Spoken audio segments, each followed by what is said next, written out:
খুলনার দৌলতপুর থানা যুবদলের সাবেক নেতাকে গুলি করে ও রক কেটে হত্যা করেছে দুর্বৃত্তরা। শুক্রবার বেলা 1:30টার দিকে মহানগরের দৌলতপুর পশ্চিম মহেশ্বরপাড়া এলাকায় ওই নেতার নিজ বাসার সামনে এ ঘটনা ঘটে। নিহত ওই নেতার নাম মাহবুবুর রহমান মোল্লা। তিনি দৌলতপুর থানা যুবদলের সাবেক সভাপতি।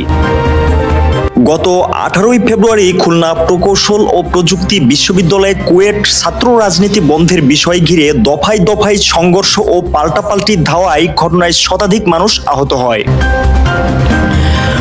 ওই সংঘর্ষের সময় রামদাহাতে দাঁড়িয়ে থাকা অবস্থায় যুবদল নেতা মাহবুবুর রহমানের একটি ছবি সামাজিক যোগাযোগ মাধ্যমে ছড়িয়ে পড়ে। পরের দিন মাহবুবুরকে বহিষ্কার করে যুবদলের কেন্দ্রীয় নির্বাহী কমিটি। স্থানীয় বাসিন্দা ও পুলিশ সূত্রে জানা যায়, দুপুরে বাসার সামনে নিজের প্রাইভেট কার পরিষ্কার করছিলেন মাহবুবুর রহমান।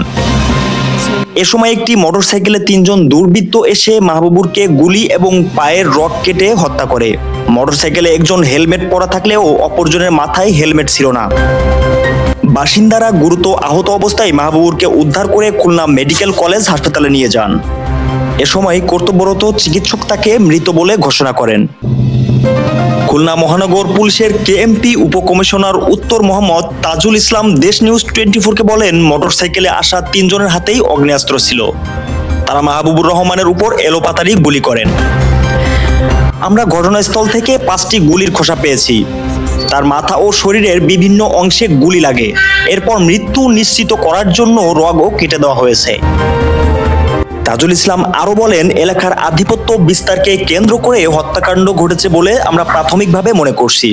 ঘটনার সঙ্গে জড়িত থাকতে পারেন এমন সন্দেহভাজন ব্যক্তিদের নাম আমরা পেয়েছি। আমরা যাচাই বাছাই করছি। মোহাম্মদ জুয়েল মোল্লা, দেশ নিউজ 24, খুলনা।